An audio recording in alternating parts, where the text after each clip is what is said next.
23 मार्च 2012 को NASA mission control ने space में मौजूद इंटरनेशनल स्पेस स्टेशन के क्रू को रेडियो पे बताया कि बहुत सारे माइक्रो मीटियोराइट्स 6 मिनट बाद आईएसएस से टकराने वाले हैं। इस रेडियो मैसेज ने पूरे आईएसएस में भगदड़ मचा दी। एस्ट्रोनॉट्स के पास इतना कम वक्त था कि वो इस दौरान स्पेस स्टेशन की डायरेक्शन भी नहीं बदल सकते थे। पर सवाल ये है कि स्पेस के जिस हिस्से में आईएसएस मौजूद है वहाँ बेशुमार माइक्रो मीटियोराइट्स होते हैं, तो इंटरनेशनल स्पेस स्टेशन यानी आईएसएस इन मीटियोराइट से आखिर बचता कैसे है। 380 गाड़ियों जितने वजनी आईएसएस की डायरेक्शन चेंज करने के लिए बिना फ्यूल और बिना अर्थ से मदद लेकर ये काम कैसे सर अंजाम दिया जाता है। एक फुटबॉल फील्ड जितने बड़े आईएसएस को अर्थ से स्पेस में कैसे ले जाया गया और जब आईएसएस अर्थ की दूसरी साइड पे होता है तो उसके साथ कैसे कांटेक्ट किया जाता है। ज़ेम टीवी की वीडियोस में एक बार फिर से खुशामदीद। नाजरीन, $150 बिलियन या फिर 12,375 अरब रुपयों की लागत से तैयार किया गया आईएसएस स्पेस में इंसानों का एक ऐसा घर है जिसकी एग्जाम्पल इतिहास में कहीं नहीं मिलती। इसको बनाने में अभी तक सैकड़ों हाई टेक पार्ट्स लग चुके हैं। इसमें 16 प्रेशराइज्ड मॉड्यूल्स हैं जिनमें रहने और सोने के लिए अलग अलग मॉड्यूल्स, एक ऑब्जर्वेशन डेक के लिए और 6 साइंस लैब्स के लिए भी अलग अलग मॉड्यूल्स शामिल हैं, जो सारे एयर टाइट टनल के जरिए आपस में जुड़े हुए हैं। इनके साथ साथ आईएसएस में कई स्पॉट्स अभी तक खाली पड़े हुए हैं, कुछ एक्स्ट्रा कैप्सूल्स पार्क करने के लिए तो कुछ में आईएसएस की लाइफ बोट्स हमेशा के लिए पार्क्ड हैं, ताकि इमरजेंसी की सूरत में अगर कोई मसला होता है तो ये लाइफ बोट्स एस्ट्रोनॉट्स को सेफली अर्थ तक पहुंचा सकें। इंटरनेशनल स्पेस स्टेशन अब तक का बनाया जाने वाला सबसे बड़ा स्पेस स्टेशन है। एक फुटबॉल फील्ड जितना बड़ा आईएसएस बेशक जमीन से 400 किलोमीटर दूर है, पर फिर भी इसको जमीन से बाइनोकुलर्स की मदद से देखा जा सकता है। या फिर इसकी साइज का अंदाजा अगर रियल लाइफ ऑब्जेक्ट से लगाना हो तो यूं समझ लें कि बुर्ज खलीफा का बॉटम या उसकी बेस जितनी फैली हुई है, इंटरनेशनल स्पेस स्टेशन इससे भी बड़ा है। आईएसएस का टोटल वजन 4,60,000 केजी है। ये इतना ही वजन है जितना 380 गाड़ियों या फिर 25 पैसेंजर बसेस का होता है। पर सवाल ये है कि इतना वजनी और इतना बड़ा आईएसएस स्पेस में गया कैसे। आईएसएस की शुरुआत सिर्फ 2 मॉड्यूल से हुई थी और ये दोनों स्पेस में ही एक दूसरे से कनेक्ट किए गए थे।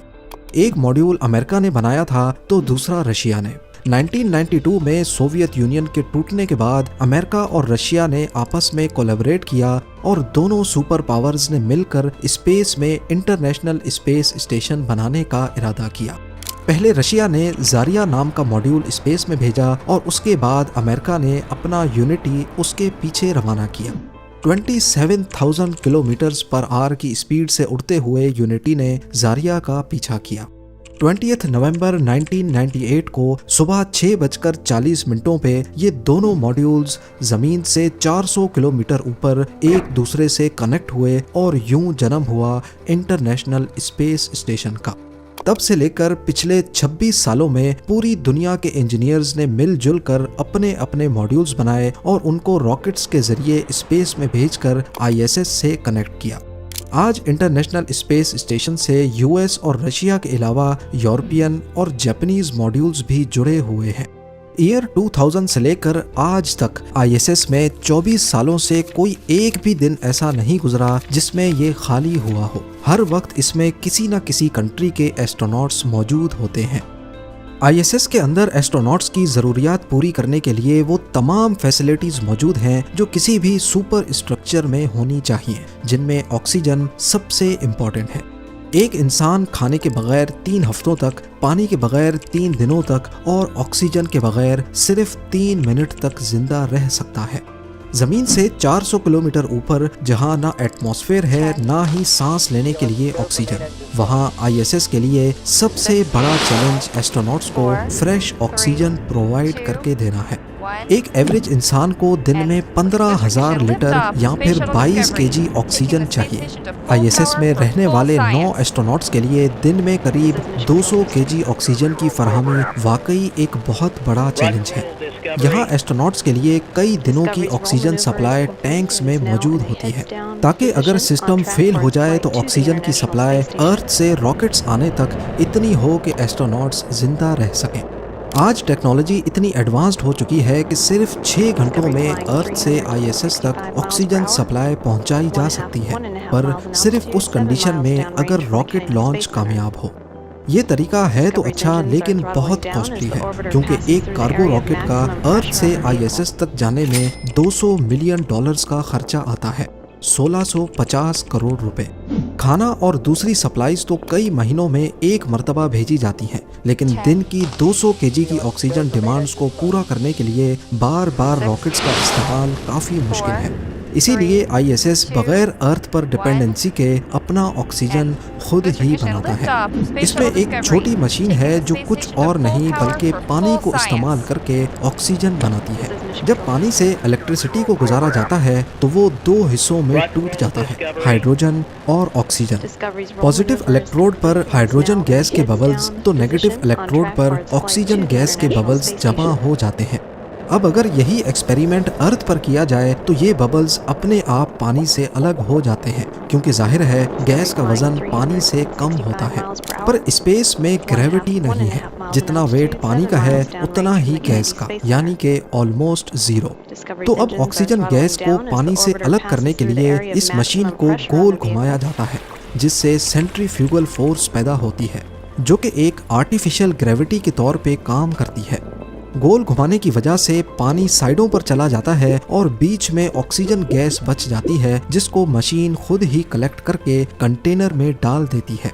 अब यहाँ आप सोच रहे होंगे कि अगर आईएसएस में ऑक्सीजन पानी से बनाया जाता है तो फिर पानी स्पेस में कहाँ से आता है। यहाँ पर भी शानदार इंजीनियरिंग अपना कमाल दिखाती है। इसी प्रोसेस में निकलने वाली हाइड्रोजन गैस को एस्ट्रोनॉट्स के सांस से निकलने वाली कार्बन डाइऑक्साइड गैस से रिएक्ट करवाकर दोबारा से पानी बना दिया जाता है, और आखिर में मीथेन गैस बचती है, जिसको स्पेस में ज़ाया कर दिया जाता है। इंटरनेशनल स्पेस स्टेशन के लिए ऑक्सीजन बनाना अपने आप में एक बहुत बड़ा चैलेंज है, लेकिन इससे भी बड़ा चैलेंज है इस ऑक्सीजन को बचाए रखना, क्योंकि अगर स्पेस स्टेशन में एक छोटा सा भी सुराख हो गया तो इसका नतीजा काफी भयानक हो सकता है। एक ही सेकंड में स्पेस स्टेशन फटकर रेजा रेजा हो जाएगा। हाल ही में तबाह होने वाली टाइटन सबमर्सिबल की एग्जाम्पल हम सबके सामने है। समंदर में प्रेशर ज्यादा होता है, जबकि टाइटन में कंट्रोल्ड प्रेशर था। जैसे ही उसका हल लीक हुआ तो समंदर के प्रेशर ने 1 सेकंड से भी कम टाइम में उसको बुरी तरह कंप्रेस कर दिया। पर स्पेस में इसका बिल्कुल ऑपोजिट होता है। यहाँ बाहर का प्रेशर जीरो, जबकि आईएसएस के अंदर प्रेशर मेंटेन होता है, बिल्कुल टाइटन की तरह। अगर इसमें छोटा सा भी क्रैक पड़ा तो ये डीकम्प्रेस होकर फट जाएगा। आईएसएस जिस ऊंचाई पर अर्थ को ऑर्बिट करता है, यहाँ पर स्पेस डिबरी बहुत ज्यादा है, जो बहुत ही तेज स्पीड से स्पेस में घूम रही होती हैं। इनमें शामिल हैं सैटेलाइट्स के पार्ट्स और सैकड़ों छोटे बड़े मीटियोराइट्स। तो सवाल ये पैदा होता है कि आईएसएस इन मीटियोराइट्स से खुद को कैसे बचाता है। इंटरनेशनल स्पेस स्टेशन अर्थ को 27,000 किलोमीटर्स पर आवर की स्पीड से ऑर्बिट कर रहा है। ये इतनी तेज स्पीड है कि अगर ये अर्थ के करीब इतनी स्पीड से उड़े तो पैसिफिक ओशन को सिर्फ 25 मिनटों में क्रॉस कर सकता है। वही पैसिफिक ओशन जिसको पार करने में कमर्शियल प्लेन्स को 13 घंटे लगते हैं। इतनी तेज स्पीड से अगर इसका टकराव रेत के एक जर्रे जितने मीटियोराइट से हो जाए तो ये ऐसा ही होगा जैसे 80 की स्पीड से गाड़ी दरख्त से जा टकराए। 23 मार्च 2012 को नासा मिशन कंट्रोल ने आईएसएस के क्रू को रेडियो किया कि कुछ स्पेस डिबरी सीधा आईएसएस की तरफ बढ़ रही है। किसी को भी पता नहीं था कि ये डिबरी कितनी बड़ी है। लगे हाथ उनको सिर्फ 6 मिनट पहले बताया गया था। सारा क्रू फौरन लाइफ बोट्स में चला गया, लेकिन खुशकिस्मती से स्पेस डिबरी आईएसएस के बिल्कुल करीब से बिना टच किए गुजर गई। पर आईएसएस को मीटियोराइट्स के खिलाफ हर बार किस्मत के सहारे नहीं छोड़ा जा सकता। छोटे मोटे जर्रात से बचने के लिए आईएसएस का हल बुलेट प्रूफ मटेरियल से बनाया गया था। जिस तरह बुलेट प्रूफ वेस्ट में अलग अलग लेयर्स होती हैं, इसी तरह आईएसएस के हल को भी अलग अलग लेयर्स मिलाकर बनाया गया था। सबसे बाहर वाली लेयर एल्युमिनियम की है, उसके बाद एक वुवन मटेरियल की लेयर और उसके भी अंदर दोबारा से एक एल्युमिनियम की लेयर। एक अकेला मेटल इतना मजबूत नहीं होता जितना उसी मेटल को काट कर 2 या 2 से ज्यादा लेयर्स में फैला दिया जाए। आईएसएस पर हर गुजरते वक्त रेत के दाने जितने माइक्रो मीटियोराइट्स हमला कर रहे होते हैं, लेकिन ये इसकी बुलेट प्रूफ लेयर्स ही हैं जो आईएसएस को पिछले 26 सालों से बचाए बैठी हैं। पर अगर कभी कोई बड़ा मीटियोराइट आईएसएस की राह में आ जाए तो फिर क्या होगा? गाड़ी की साइज जितना बड़ा नहीं बल्कि सिर्फ 1 इंच बड़ा। इस केस में इतनी स्पीड से टकराने पर आईएसएस की बुलेट प्रूफिंग भी किसी काम नहीं आएगी। जमीन पर मौजूद मिशन कंट्रोल का क्रू पहले से ही आने वाले मीटियोराइट्स की लोकेशन और पोजीशन का अंदाजा लगाए बैठा होता है। अगर ये नुकसान पहुंचाने जैसा होता है तो फिर इस सूरत में पूरे आईएसएस को ही रास्ते से हटाना पड़ता है। आईएसएस में लगे छोटे छोटे थ्रस्टर्स को इस्तेमाल करके इसकी ट्रेजेक्टरी चेंज की जा सकती है, पर ये थ्रस्टर्स रॉकेट फ्यूल पे चलते हैं और ये फ्यूल आईएसएस के पास बहुत कम होता है, सिर्फ इमरजेंसी पर्पस के लिए। आईएसएस की अर्थ पर डिपेंडेंसी खत्म करने के लिए इसमें एक ऐसा मैकेनिज्म लगाया गया है जो बगैर रॉकेट फ्यूल इस्तेमाल किए 4,60,000 केजी वजनी आईएसएस की डायरेक्शन आसानी से चेंज कर देता है। इसके सेंटर में छोटे छोटे बॉक्सेस लगे हैं जिनको कंट्रोल मोमेंट जायरोस्कोप्स या फिर सीएमजीज कहा जाता है। पर ये फुटबॉल फील्ड जितने बड़े आईएसएस की डायरेक्शन को कैसे चेंज करते हैं? इन बॉक्सेस के अंदर फ्लाई व्हील्स लगे हैं जो कि 6,600 राउंड्स पर मिनट की स्पीड से स्पिन करते हैं। फ्लाई व्हील भारी भरकम गोल पहिए की तरह होते हैं, ठीक ट्रेन के पहियों जैसे। जब इनको तेज स्पीड से स्पिन करवाया जाता है तो इसमें एंगुलर मोमेंटम पैदा होता है। ये मोमेंटम आईएसएस की पूरी बॉडी में ट्रांसफर होता है और ऐसे पूरा आईएसएस एक डायरेक्शन में मूव करने लगता है। अगर फ्लाई व्हील बहुत तेज घूम रहा होगा तो आईएसएस की डायरेक्शन ज्यादा चेंज होगी और जिस डायरेक्शन में घूम रहा होगा आईएसएस भी उसी डायरेक्शन में घूमेगा। अगर ऑपोजिट डायरेक्शन में आईएसएस को घुमाना हो तो फ्लाई व्हील को भी उल्टी डायरेक्शन में स्पिन करवाया जाता है। इन फ्लाई व्हील्स को इलेक्ट्रिसिटी की मदद से घुमाया जाता है जो कि आईएसएस में लगे सोलर पैनल्स जनरेट करते हैं। सोलर पैनल्स की बात हो ही रही है तो आपको बताते चलें कि ये सोलर पैनल्स मूवेबल होते हैं क्योंकि आईएसएस इतनी तेजी से अर्थ को ऑर्बिट कर रहा है कि एक दिन में 16 मरतबा यहाँ सनराइज होता है और जब सूरज होता भी है तो वो इतनी तेजी से अपनी पोजीशन शिफ्ट करता है कि अगर सोलर पैनल्स फिक्स होंगे तो उन पर डायरेक्ट सनलाइट नहीं पड़ेगी और वो सही से इलेक्ट्रिसिटी प्रोड्यूस नहीं करेंगे। इसीलिए ये सोलर पैनल्स हर वक्त अपनी डायरेक्शन सूरज की तरफ रखते हैं। आईएसएस में लगे सोलर पैनल्स एक वक्त में 120 किलोवाट इलेक्ट्रिसिटी प्रोड्यूस करते हैं।